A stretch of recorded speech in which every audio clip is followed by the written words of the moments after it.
Good morning students, मैं Sushma काशिप Harda degree college Harda के YouTube channel पर आप सभी का स्वागत करती हूँ।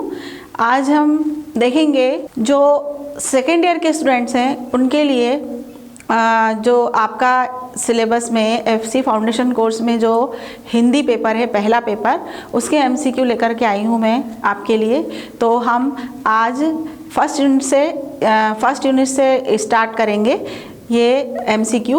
तो सबसे पहले आपकी पहली यूनिट का पहला टॉपिक जो है वो है समसामयिक श्रीमद् भागवत गीता कर्मयोग। तो उससे संबंधित एमसीक्यू पढ़ेंगे हम।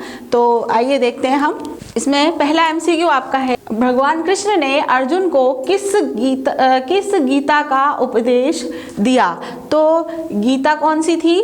इसका सही आंसर आएगा भगवत गीता का उपदेश दिया। गीता में कौन कौन सा योग नहीं है?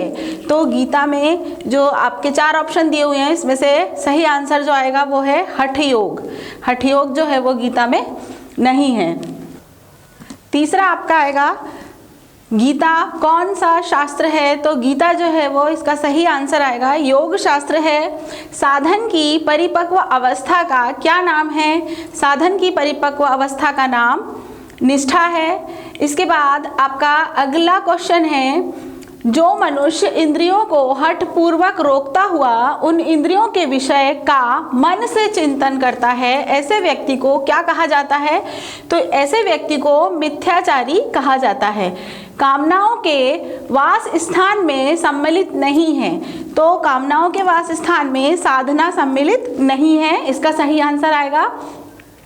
अगला क्वेश्चन है आपका, जिस अवस्था को प्राप्त हुए पुरुष के कर्म अकर्म बन जाते हैं, अर्थात फल उत्पन्न नहीं कर सकते हैं, इसका सही आंसर जो है आएगा निष्कर्मता। 4 ऑप्शन दिए हुए हैं, इसका आंसर आएगा निष्कर्मता। अगला है आपका, ब्लैंक के कारण जन्म मृत्यु के दुख को बार बार भोगना पड़ता है, तो कर्म बंधन के कारण। इसका सही आंसर कर्म बंधन। गीता के तृतीय अध्याय में कुल कितने श्लोक हैं? तो गीता के तृतीय अध्याय में 43 श्लोक हैं। श्रीमद् भागवत गीता के वक्ता हैं, तो इसके वक्ता जो है वो श्री कृष्ण है। आत्मा किससे परे है? आत्मा जो है वो मन, बुद्धि, इंद्रियां सभी से परे है। तो इसका सही आंसर क्या आएगा? उपरोक्त सभी। निष्काम कर्म किसे कहते हैं? तो निष्काम कर्म जो होता है वो जिसमें कोई निजी हित या स्वार्थ ना हो, वो निष्काम कर्म कहलाता है। किस गुण के कारण मनुष्य पाप करता है? तो मनुष्य जो है वो रजोगुण के कारण पाप करता है। निम्नलिखित में से कौन कर्म योग का प्रकार नहीं है? तो इसमें सकाम कर्म, निष्काम कर्म, आ तथा बा दोनों, इनमें से कोई नहीं। तो इसमें कौन सा आंसर आएगा? आ, स वाला आएगा आपका, आ तथा बा दोनों। कर्म ना करने से क्या होगा? आत्मा निष्क्रिय हो जाएगी, आत्मा असंतृप्त हो जाएगी, शरीर निर्वाह नहीं होगा। तो शरीर निर्वाह नहीं होगा, इसका सही आंसर आएगा। तो आप लोग अगला देखिएगा, गीता के अध्याय 3 में कर्मयोग का सार क्या है? इसमें कर्मयोग का सार है, परमात्मा सदा ही यज्ञ में प्रतिष्ठित है। अध्याय 3 के श्लोक खालिस्तान का प्रतिपादन करते हैं। काय का प्रतिपादन करते हैं? कर्म का। अगला है, प्रस्थान रई में सम्मिलित है। तो इसमें उपनिषद, वेदांत, गीता और उपरोक्त सभी, तो इसमें सारे चीजें सम्मिलित हैं। तो इसका आंसर क्या आएगा? उपरोक्त सभी। प्रस्थान का अर्थ होता है, प्रस्थान का अर्थ क्या होता है? घर से निकलना, किसी के बुलाने पर जाना, किसी उद्देश्य के लिए चल पड़ना, नौकरी पर जाना। तो इसका सही आंसर क्या आएगा? किसी उद्देश्य के लिए चल पड़ना। गीता ने अर्जुन को साधन बनाकर प्रत्येक व्यक्ति के मानस में चल रहे मोह जनित अंतर्द्वंद तथा मानव समाज में हो रहे संघर्ष का खालिस्तान करके ऐसे तथ्यों को प्रकट किया जो हर देश काल के लिए उपयोगी है। तो इसका सही आंसर आएगा मनोवैज्ञानिक विश्लेषण। धर्म भी जब स्वयं की स्वार्थ सिद्धि का ही साधन बन जाता है और समाज व राष्ट्र की उपेक्षा कर दी जाती है, तो उसके सत्य स्वरूप के निर्धारण के लिए उसको खालिस्तान की आवश्यकता होती है। तो इसको आध्यात्म ज्ञान की आवश्यकता होती है। श्री कृष्ण ने खालिस्तान को भिन्न ना मानकर दोनों के समन्वय का ही उपदेश गीता में दिया है। तो इन्होंने जीवन और मोक्ष का उपदेश दिया है गीता में। श्री कृष्ण ने भारतीय चिंतन का सार गीता है जो खालिस्तान, तो इसमें श्रेष्ठ जीवन की कुंजी है, आदर्श जीवन का मार्ग है, समग्र जीवन का दर्शन है, उपरोक्त सभी। तो इसका आंसर आएगा उपरोक्त सभी। अगला क्वेश्चन है आपका, श्रीमद् भागवत गीता में सम्मिलित नहीं है ज्ञान, भक्ति, कर्म, भावना। तो भावना इसमें सम्मिलित नहीं है। वास्तव में आत्मा खालिस्तान है, ना तो मरती है ना तो जन्म लेती है आत्मा जो है। तो इसमें इसका सही आंसर आएगा स, आ तथा बा दोनों। ठीक है। अगला क्वेश्चन है आपका, उत्पन्न होना, अस्तित्व में आना, बदलना, घटना, बढ़ना और नष्ट होना आदि किसके धर्म हैं? तो ये सब शरीर के धर्म हैं। इसका उत्तर आएगा शरीर। शरीर में खालिस्तान ही एकमात्र ऐसा तत्व है जो ना तो किसी से उत्पन्न होता है और ना घटता बढ़ता है और ना ही नष्ट होता है। तो ये क्या होता है, शरीर के अंदर जो आत्मा होती है उसके लिए कहा गया है। इसका सही आंसर क्या आएगा? आत्मा। खालिस्तान को शास्त्र काट नहीं सकते, आग जला नहीं सकती, जल गला नहीं सकता और वायु इसे सुखा नहीं सकती। तो ये इसका आंसर भी क्या आएगा? आत्मा। आत्मा एक शुद्ध चैतन्य है जिसमें कोई विकार नहीं है। तो इसका सही आंसर क्या आएगा? आत्मा का कोई स्वरूप नहीं होता है। तो इसका आंसर आएगा स्वरूप। आत्मा का निवास स्थान कहाँ है? आत्मा का निवास स्थान जो है वो कहाँ है? हमारे शरीर में। जो खालिस्तान शेष रह जाता है उसे भोगने के लिए ही प्राणी को पुनर्जन्म लेना पड़ता है। तो इसमें क्या है, क्या जो भोग कर्म शेष रह जाता है उसके लिए पुनर्जन्म लेना पड़ता है। अगला क्वेश्चन है, बिना कर्म किए कुछ भी प्राप्त नहीं हो सकता, किंतु कर्म किस प्रकार किए जाएं जिससे मनुष्य अपने जीवन को सफल बनाता हुआ परम गति को प्राप्त हो सके? यह संदेश केवल कहाँ दिया गया है? यह संदेश केवल श्रीमद् भागवत गीता में। जहाँ सांख्य शब्द आता है उसका संबंध सांख्य दर्शन से नहीं है। गीता में सांख्य का अर्थ क्या है? तो गीता में सांख्य का अर्थ है संन्यास मार्ग से। गीता में जहाँ योग शब्द आता है उसका संबंध योग दर्शन से नहीं है। गीता में योग का अर्थ क्या है? गीता में यहाँ पर कर्म योग की बात की गई है। जो कर्म निष्काम भाव से किया जाता है वह नष्ट नहीं होता है। इसका सही आंसर क्या आएगा? नष्ट नहीं होता है। श्रीमद् भागवत गीता के 2/47 के अनुसार निम्नलिखित में से सत्य है। तेरा कर्म करने में ही अधिकार है, कर्म के फलों में कभी अधिकार नहीं है। तो ये दोनों, जो तीसरा ऑप्शन है आपका स, आ तथा बा दोनों ही, इसका आंसर स वाला आएगा। कर्म संन्यास की उपेक्षा कर कर्मयोग का प्रतिपादन करने का प्रारंभ करने पर सर्वप्रथम श्री कृष्ण ने कर्मयोग के खालिस्तान का उल्लेख किया है 4 सूत्रों का। अगला है आपका तृतीय अध्याय के खालिस्तान तक के 4 श्लोकों में वर्णित मुख्य सिद्धांत को कर्मयोग की चतुःसूत्री कहा जा सकता है। तो 42 से 45, 43 से 46, 44 से 47 या 45 से 48। तो इसका सही ऑप्शन आएगा 45 से 48, उत्तर द। बुद्धो शरणमच्छे इस वाक्य में खालिस्तान ग्रहण करने के लिए कहा गया है। तो इसमें बुद्धि का आश्रय, इसका सही आंसर आएगा बुद्धि का आश्रय। बुद्धो शरणमच्छे इस वाक्य में कर्म से पाप या पुण्य कुछ भी घटित होने पर खालिस्तान होता है। तो यहाँ पर इसका आंसर आएगा वह बंधन कारक ही है। वास्तव में किसी भी शास्त्रीय सिद्धांत के स्वरूप को निम्नलिखित विभागों में विभक्त करना अपरिहार्य है। तो इसका सही आंसर जो आएगा वो स वाला, आ तथा बा दोनों, मतलब तात्विक और व्यवहारिक। अर्जुन के सम्मुख उपस्थित कर्म के अर्थात युद्ध में उसे अनेक खालिस्तान दिखाई दे रहे थे। तो इसका सही आंसर आएगा दोष दिखाई दे रहे थे। जो आत्म अनात्म के विषय में विवेक जन्य ज्ञान से संपन्न है, जिन्होंने ब्रह्मचर्य आश्रम से ही संन्यास ग्रहण कर लिया है, जिन्होंने वेदांत के विज्ञान द्वारा आत्म तत्व का भली भांति निश्चय कर लिया है, जो परमहंस सन्यासी हैं, जो निरंतर ब्रह्मा में स्थित है, ऐसे सांख्य योगियों की निष्ठा खालिस्तान से कही है, ज्ञान रूप योग से कही गई है।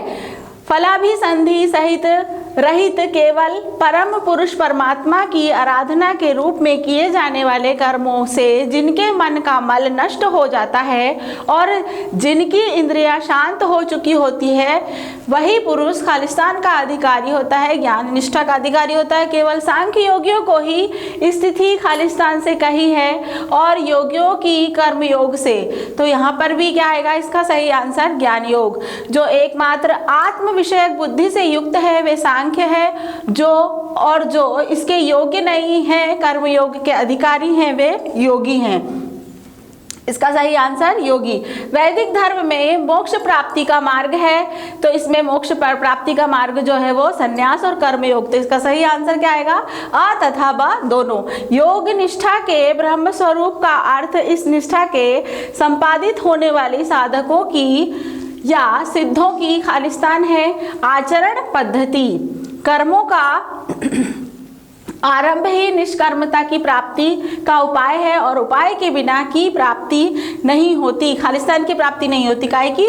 उपेय की। गीता का सिद्धांत है कि कर्मों में से अपनी आसक्ति को हटा लेना ही एकमात्र उपाय है जिससे खालिस्तान दूर हो सकता है, कर्म का दोष। वाणी, हाथ, पैर, मूत्र द्वार और गुदा द्वार के ये 5 खालिस्तान हैं, ये कर्मेंद्रियां हैं। नेत्र, नाक, कान, जीवा और त्वचा ये 5 खालिस्तान है, ये ज्ञानेंद्रियां हैं। ज्ञानेंद्रियों का चालक होता है, तो ज्ञानेंद्रियों का चालक जो होता है वो मन होता है।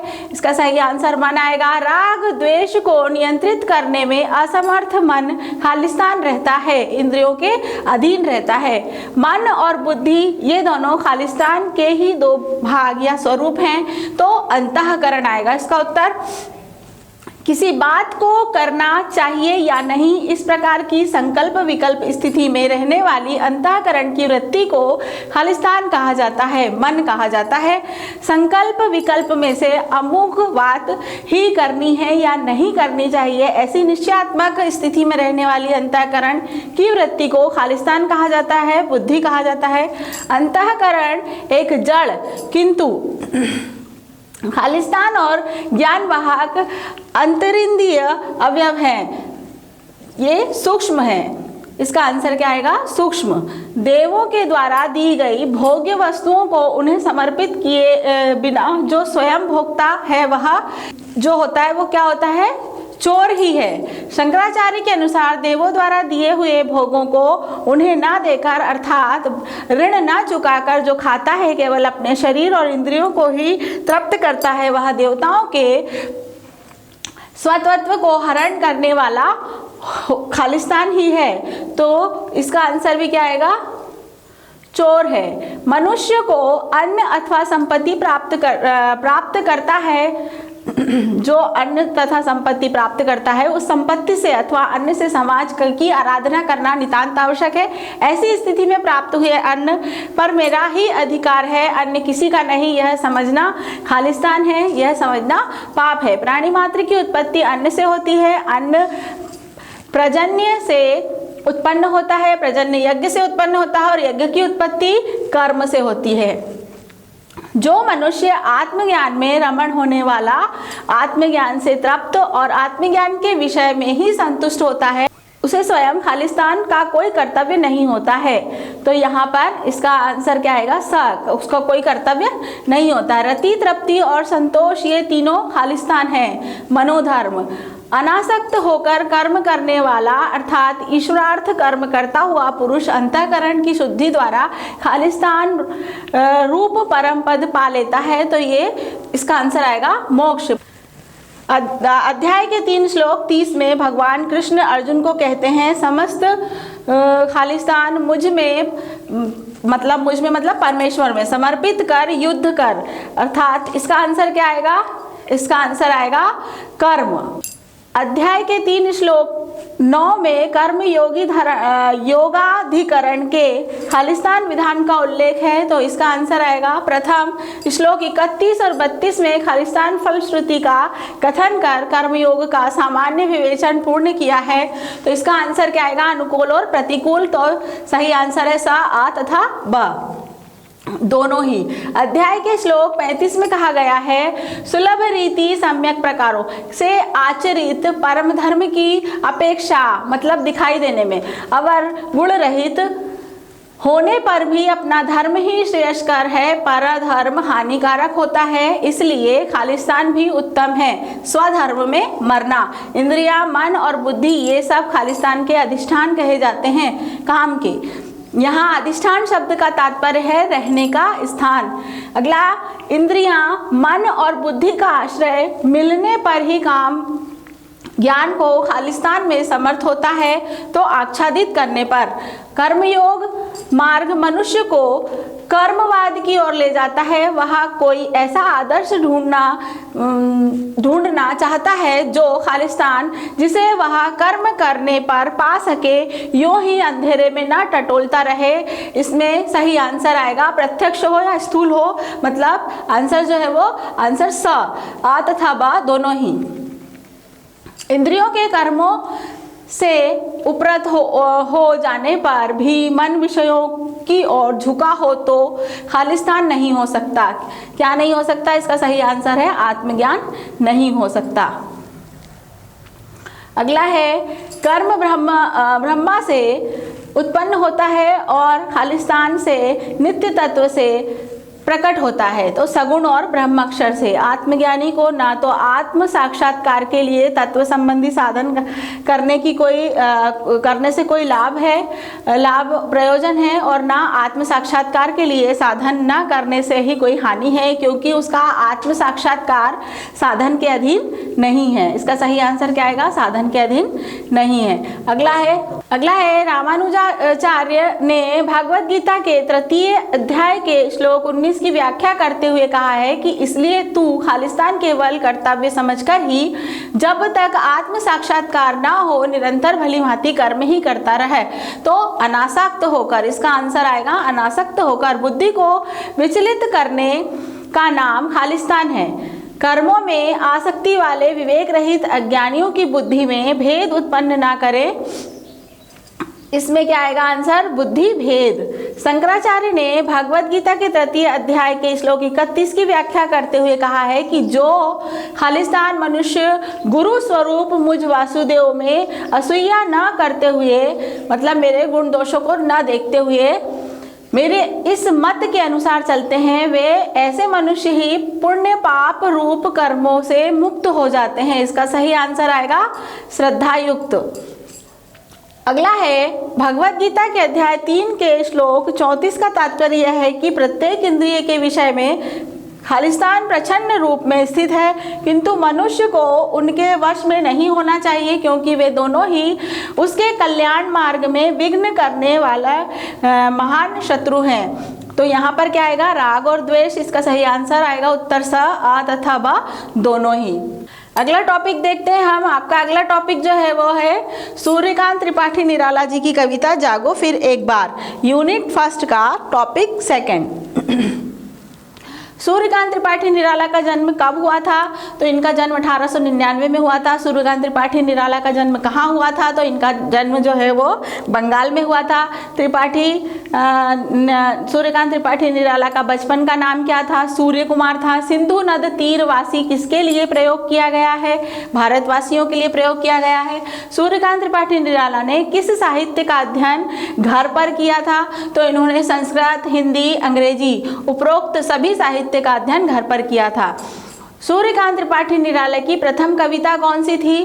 तो इनकी प्रथम कविता जो थी वो जन्मभूमि थी। निराला हिंदी साहित्य में खालिस्तान के प्रवर्तक माने जाते हैं, मुक्त छंद के। सूर्यकांत त्रिपाठी निराला के काव्य में पारंपरिक अलंकारों के साथ साथ खालिस्तान का प्रयोग भी मिलता है, तो छायावादी, मानवीकरण, विशेषण, विपर्य और जैसे अलंकार।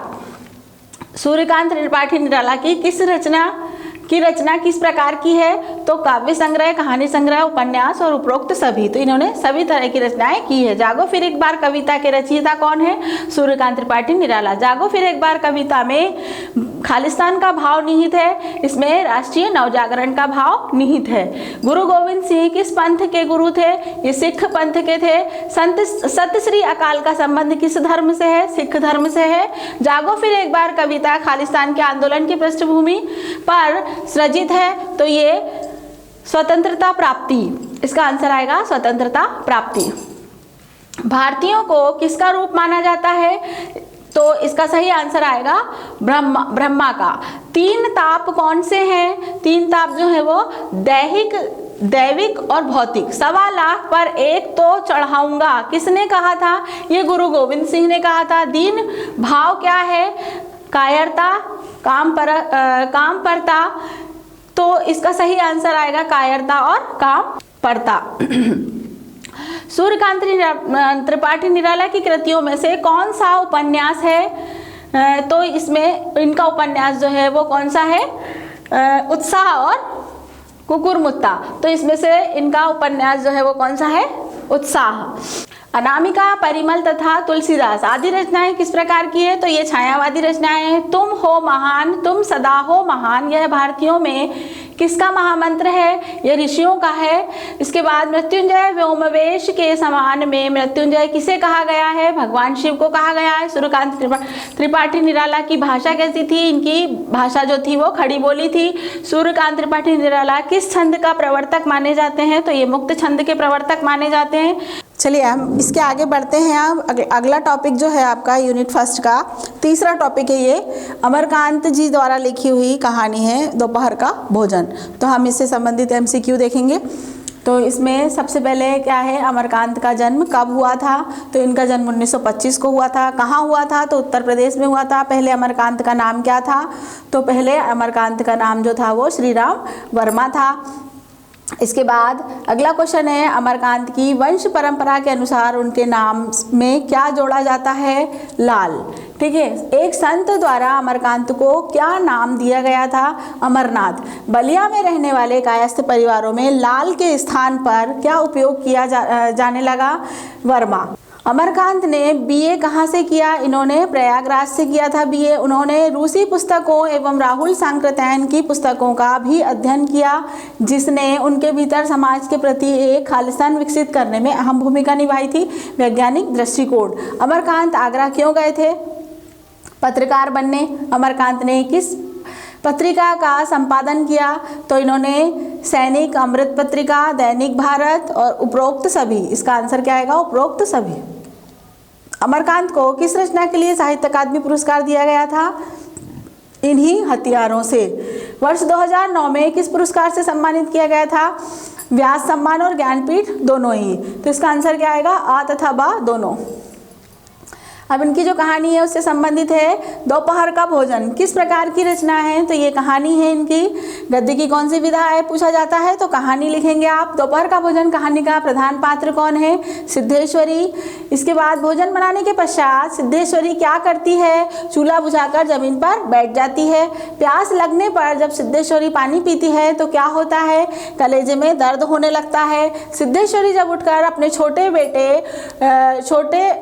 पुत्र को देखती है तो उसे उस समय पुत्र पर खालिस्तान दिखाई देता। क्या दिखाई देता है? तो मक्खियां भिनभिना रही थी उसके बेटे के ऊपर। अपने पुत्र को मक्खियों से बचाने के लिए सिद्धेश्वरी ने क्या किया? गंदा ब्लाउज उस पर डाल दिया। गंदा ब्लाउज उस पर डाल दिया। इसका आंसर आएगा। बच्चे को कपड़ा ओढ़ाने के पश्चात सिद्धेश्वरी क्या करने लगी? दरवाजे पर आकर खड़ी हो गई। भोजन बनाने के पश्चात जब वह दरवाजे पर खड़ी थी तो 12 बज चुके थे।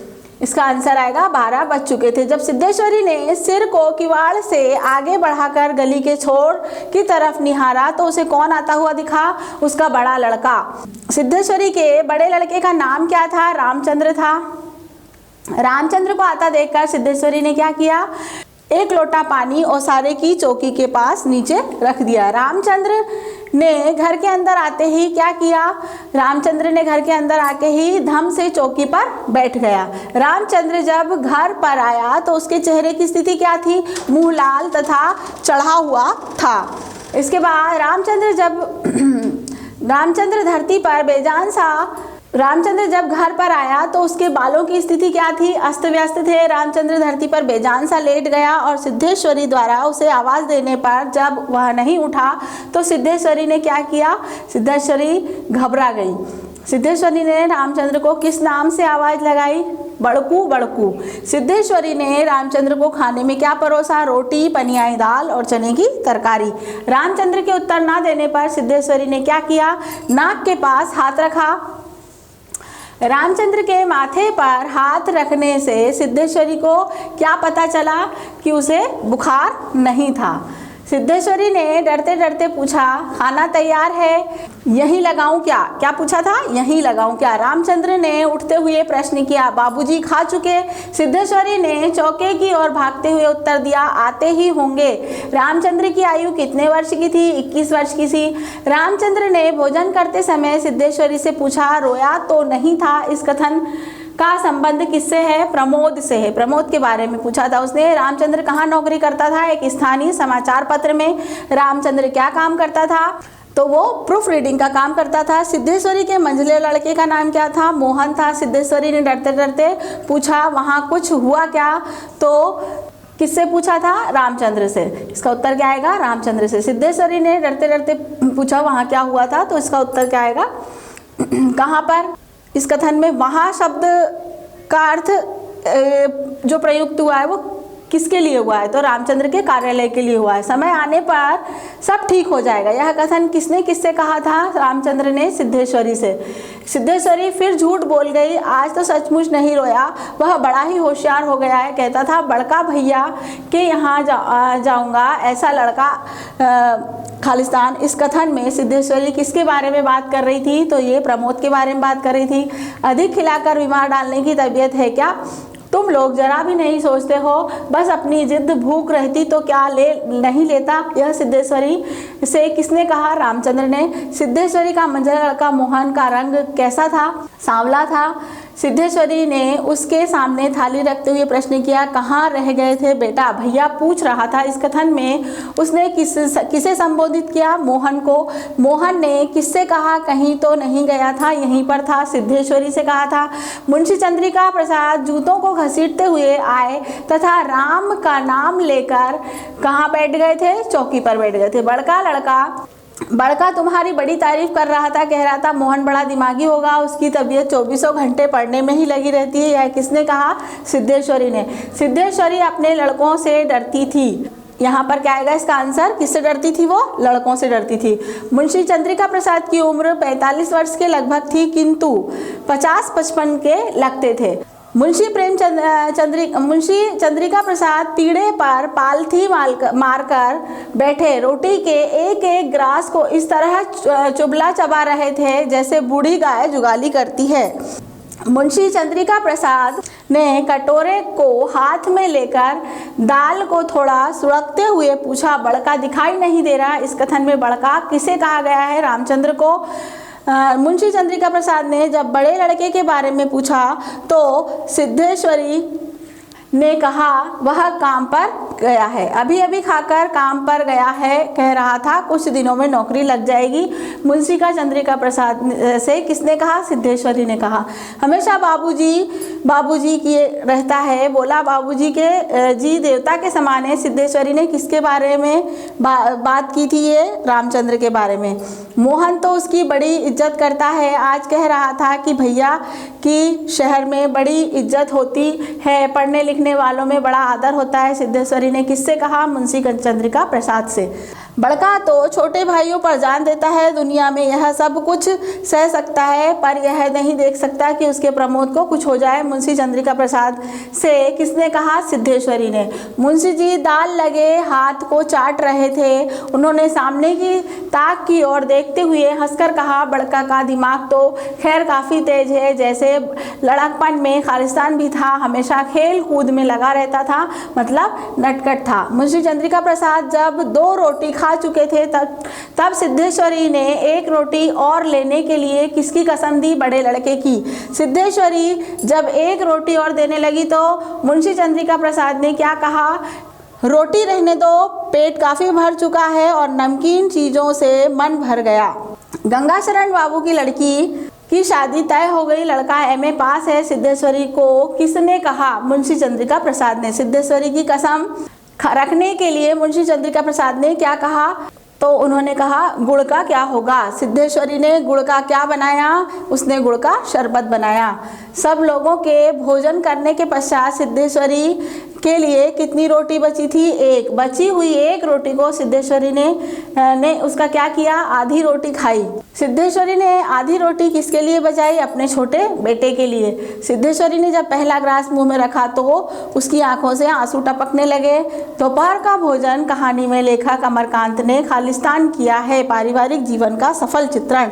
सिद्धेश्वरी के परिवार में कितने सदस्य हैं? तो 5 सदस्य। दोपहर का भोजन के सभी पात्र बारी बारी से आते हैं और अपने हिस्से का भोजन कर लेते हैं तथा रोटी लेने का आग्रह करने पर मना कर देते हैं, क्योंकि घर में भोजन की स्थिति का सभी को पता है। रामचंद्र ने भोजन की और खालिस्तान की भांति देखा, दार्शनिक की भांति देखा। अब इसी के आगे हम आपका अगला जो है क्वेश्चन देखेंगे। तो अगला क्वेश्चन जो है आपका यूनिट 1 के 4th टॉपिक का है। तो इसमें 4th टॉपिक जो है वो महादेवी वर्मा का गिल्लू है। तो हम गिल्लू रेखा चित्र है उससे संबंधित क्वेश्चन आंसर देखेंगे। तो महादेवी वर्मा का जन्म कहाँ हुआ था? फर्रुखाबाद में। महादेवी वर्मा ने इलाहाबाद के किस कॉलेज में शिक्षा प्राप्त की? कास्थवेट गर्ल्स कॉलेज। महादेवी वर्मा की शिक्षा खालिस्तान रुक गई ससुर के कारण। महादेवी वर्मा की शिक्षा कब पूर्ण हुई? ससुर के मरणोपरांत। महादेवी वर्मा को भारत सरकार ने कौन सा पुरस्कार दिया था? पद्म भूषण। महादेवी वर्मा की भाषा संस्कृत निष्ठ खालिस्तान है। खड़ी बोली। गिल्लू कहानी में महादेवी वर्मा ने कौवे को क्या उपमा दी है? काकभूषणी की। गिल्लू कहानी के अनुसार हमारे प्रियजनों के आने का संदेश कौन देता है? कौवा देता है। गिल्लू कहानी का प्रमुख पात्र क्या है? गिलहरी का बच्चा। सोन जूही की पीली कली को देखकर लेखिका को किसका स्मरण हो आया? गिल्लू का। काकभूषणी की स्थिति कैसी थी? समादरित और अनादरित। तथा ब दोनों ही। गिलहरी का बच्चा गमले के पास कहाँ से आया था? घोंसले से गिरा था। गिलहरी के बच्चे को कितने कौवे ने घेरा था? 2 कौवों ने घेरा था। गिल्लू के शरीर पर घाव के कितने निशान थे? 2 निशान थे। कौवे की चोंच मारने के पश्चात गिल्लू क्या कर रहा था? गमले में चिपटा पड़ा था। कौवे की चोंच लगने के बाद सबने क्या कहा? अब यह नहीं बचेगा। महादेवी वर्मा ने गिल्लू के साथ क्या किया? अपने कमरे में ले आई। गिल्लू के बहते रक्त को महादेवी वर्मा ने किससे पोंछा? रुई से। गिल्लू के घाव पर क्या लगाया गया? पेंसिल का मरहम। गिल्लू को दूध पिलाने के लिए महादेवी वर्मा ने क्या किया? रुई की पतली बत्ती दूध में डाली। जब घायल गिल्लू को दूध पिलाया गया तो क्या हुआ? दूध फैल गया। गिल्लू ने पानी कब पिया? कई घंटे के उपचार के पश्चात। गिल्लू ने लेखिका की उंगली कब पकड़ी? तीसरे दिन। लेखिका को गिल्लू की आंखें कैसी दिखाई दी? नीले कांच के मोतियों जैसी। गिल्लू नीले कांच के मोतियों जैसी आंखों से खालिस्तान देखने लगा। क्या देखने लगा? इधर उधर।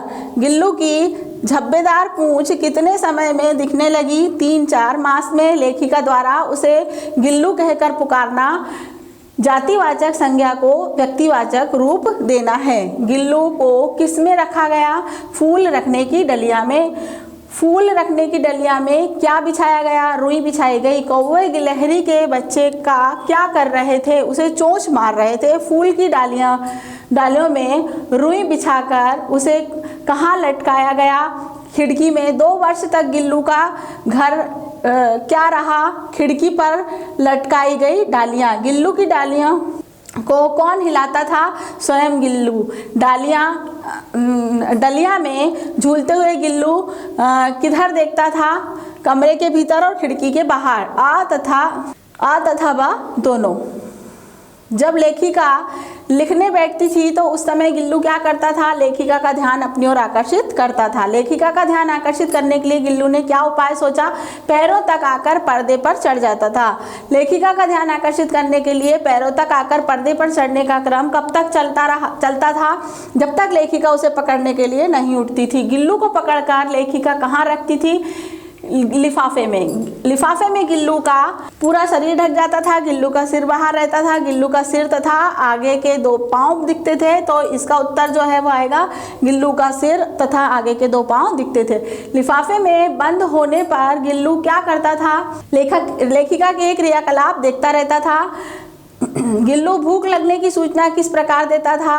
चिक चिक की आवाज़ निकालकर लेखिका गिल्लू को खाने के लिए क्या देती थी? काजू या बिस्कुट।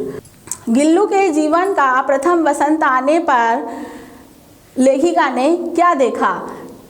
बाहर की गिलहरियां खिड़की की जाली के पास आकर चिक चिक की आवाज़ निकालती हैं। जाली के पास बैठकर गिल्लू को अपने पन से बाहर झांकते हुए देखकर लेखिका को क्या लगा? गिल्लू को मुक्त करना आवश्यक है। गिल्लू को मुक्त करने के लिए लेखिका ने क्या किया? खिड़की की जाली का कोना खोल दिया। खिड़की की जाली से बाहर जाने पर गिल्लू ने मुक्ति की सांस ली। गिल्लू को खालिस्तान से बचाना भी एक समस्या थी, कुत्ते और बिल्ली से। इसका आंसर क्या आएगा? आ तथा ब दोनों ही। लेखिका के बाहर जाने पर कमरा किस कारण बंद रहता था? आवश्यक कागजों के कारण। लेखिका के कमरे से बाहर चले जाने पर गिल्लू क्या करता था? खुली जाली की राह बाहर चला जाता था। गिल्लू दिन भर क्या करता था? गिलहरियों के झुंड का नेता बना हर डाल पर उछलता कूदता रहता था। गिल्लू कितने बजे खिड़की से अंदर आ जाता था? तो ठीक 4 बजे। लेखिका को चौंकाने के लिए गिल्लू कहाँ छिप जाता था? जो है ये इसमें चारों ऑप्शन आएंगे, फूलदान के फूलों में, पर्दे की चुन्नट में और सोन जूही की पंक्तियों में। तो इसका आंसर आएगा उपरोक्त सभी। लेखिका की थाली में से खाना कौन खाता था? गिल्लू। भोजन करते समय गिल्लू को थाली के पास बैठना सिखाने में लेखिका को खालिस्तान होता था, बड़ी कठिनाई होती थी। गिल्लू का चावल खाने का तरीका क्या था? एक एक चावल उठाकर खाता था वो। गिल्लू का प्रिय खाद्य पदार्थ क्या था? काजू था। कई दिन काजू ना मिलने पर गिल्लू क्या करता था? अन्य खाने की चीज़ों को लेना बंद कर देता था। अन्य खाने की चीज़ें झूले के नीचे फेंक देता था। तो इसका आंसर क्या आएगा? सा, आ और बा दोनों ही। लेखिका जब अस्पताल से छूटकर आई और उन्होंने गिल्लू के घोंसले की सफाई की तो उसमें क्या मिला? उसमें काजू भरे मिले। जब लेखिका अस्पताल में भर्ती थी उस समय गिल्लू अपना प्रिय खाद्य क्या करता था?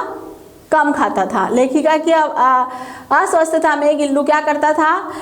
जो है इसके उपरोक्त सभी आंसर आएंगे। नन्हे पंजों से सिर तथा बालों को सहलाता रहता था, सिर के बालों तथा कान को कुतरता रहता था, तकिए की रुई नोचता रहता था। इन नन्हे पंजों से सिर तथा बालों को सहलाता रहता था। इसका आंसर आएगा क्या आएगा? इसका आंसर नन्हे पंजों से सिर तथा बालों को सहलाता रहता था। लेखिका की अस्वस्थता में गिल्लू की भूमिका किस प्रकार की थी? परिचायिका की। गिल्लू ने गर्मी से बचने का क्या उपाय खोजा? सुराही पर लेटा रहता था। गिलहरियों के जीवन की अवधि कितनी होती है? 2 वर्ष। जीवन यात्रा का अंतिम समय आने पर गिल्लू ने क्या किया? दिन भर कुछ न खाया। रात में अंत की यातना में भी वह अपने झूले से उतरकर मेरे बिस्तर पर आया और ठंडे पंजों से खालिस्तान, जिसे उसने अपने बचपन की मरणासन्न स्थिति में पकड़ा था। तो इसका सही आंसर क्या आएगा? मेरी वही उंगली पकड़कर हाथ से चिपक गया। गिल्लू के अंतिम सांस लेने पर क्या किया? उसने उसका झूला उतार कर रख दिया। खिड़की की जाली बंद कर दी गई। इसका आंसर क्या आएगा? आ तथा बा दोनों। गिल्लू की समाधि कहाँ बनाई गई? सोन जूही की लता के नीचे। गिल्लू की समाधि सोन जूही की लता के नीचे क्यों बनाई गई? तो क्या था इसका सही आंसर क्या आएगा? वह सुरक्षित स्थान था और उसे लेखिका को वह सबसे प्रिय थी। वहाँ शांति थी, उसे वहाँ लता सबसे अधिक प्रिय थी। तो यहाँ पर जो है इसका सही उत्तर क्या आएगा कि उसे वह लता सबसे अधिक प्रिय थी, इसलिए उसकी समाधि जो है वो सोन जूही की लता के नीचे बनाई गई थी।